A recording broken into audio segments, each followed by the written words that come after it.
Exposure therapy is considered the gold standard for anxiety disorders. For most of them, it works extremely well. For social anxiety, it's more complicated than that. A lot of people with social anxiety do exposure work and get relief, but something happens that the therapy doesn't predict and doesn't explain. The anxiety comes back, the condition reconstitutes, and the person is back where they started. If that's happened to you, I want to tell you something important. You didn't fail the treatment failed you. It was operating on an incomplete model of what social anxiety actually is. And in this video, I'm going to show you precisely what that model missed and why it matters. As the creator of socialanxietyhaven.com, all the work I do here is built around one idea, that most of what people are told about social anxiety is not accurate at the identity level and incomplete at the level that actually produces long-term recovery. I lived with severe social anxiety for years. I tried the standard approaches. I understood exactly what was happening when the anxiety fired, and it didn't help. What eventually changed for me wasn't a better coping strategy. It was understanding the mechanism that standard approaches were missing. I spent years reverse engineering that mechanism, and what I built from it is a clinical model that targets social anxiety at the level where it's actually maintained. And exposure therapy, as good as it is, does not operate at this level. To understand why exposure fails for some people with social anxiety, you have to first understand precisely what it's doing when it works. ERP, or exposure and response therapy, is built on a well-established learning mechanism called inhibitory learning. When you expose yourself to a feared situation without the negative outcome, your nervous system encodes that situation is survivable. The old fear doesn't get erased, but a new competing pathway or association gets built alongside it. Over time, this association gets programmed into the mind. For social anxiety, this translates to entering social situations, sitting with the fear, and allowing your nervous system to register that nothing bad had happened. The problem with this technique isn't that it's wrong. The problem is that it's targeting one component of social anxiety while leaving another component completely untouched. For social anxiety specifically, that second system is the one that's running the show. What is this second system? Let's talk about it for a moment. Social anxiety isn't just a fear of social situations. It's an organized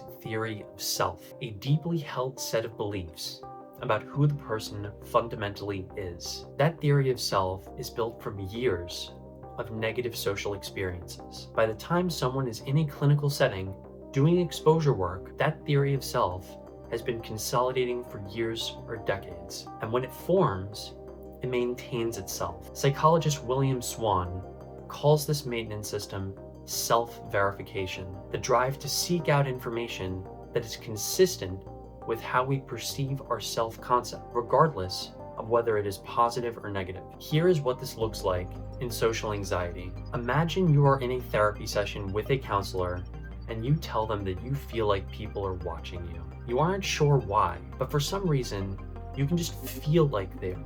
You can feel it in your chest when you enter a restaurant. You can feel it in your face when you start blushing when a waitress comes by. When your counselor asks you to give evidence of it, as any cognitive therapist would, your mind quickly comes up with reasons. They were staring at me while I was ordering my dinner. They smiled in a malicious way when she left the table. This is evidence your mind is genuinely coming up with to serve your self-concept. Because you already believe that you are socially incapable or socially unworthy, your mind is going to create evidence to filter away the things that would have proven to you that you are worthy or capable.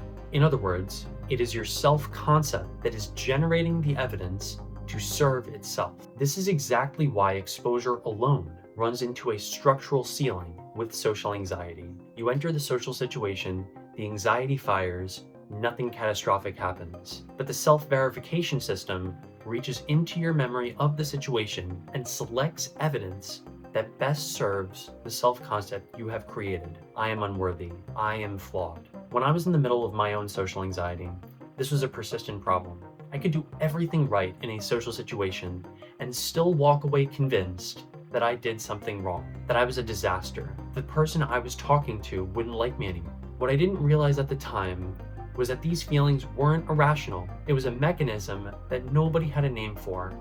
And as soon as I recognized what it was, my recovery began to change. Self-verification is the mechanism behind why your fear keeps returning. In social anxiety specifically, it is a precise structural cause. But I want to be precise here. Exposure is not wrong for social anxiety. It's proven to reduce symptoms and help people recover from their problems, but it is not sufficient alone. And for the specific person whose shame-based self-concept has been consolidating for years, exposure alone will not hit that ceiling reliably. The question isn't whether to do exposure. The question is what needs to be true at the identity level for the behavioral evidence that exposure generates to actually land and hold. So here's the full picture. Exposure therapy works at the symptom level. For social anxiety, that's a meaningful target. The problem isn't that exposure therapy doesn't work. The problem is that social anxiety has a second maintenance system that exposure does not reach reliably. The shame-based identity and self-verification organized around it. This isn't a failure of effort on your part. It's a failure of target. Exposure was aimed at the right symptom and the wrong level. If what I described today resonates with your experience, if you've done exposure work and watched the gains erode, I want you to understand that what you experienced wasn't a relapse. It was an outcome of an approach that was missing a piece of the mechanism. That piece is the identity layer, and it's the layer that everything I'm building is specifically designed to address. There's a deeper layer of social anxiety that I cover in this newsletter. If you're serious about understanding social anxiety at the level that actually produces lasting change, that's where to go. Link is in the description below. If this is the first video you've watched on this channel, the next one I'd recommend is The Real Reason Social Anxiety Doesn't Go Away. It covers the suppression mechanism specifically that sits underneath everything we just talked about today, and it's linked below. Subscribe if you want to keep building this understanding, and I'll see you in the next one.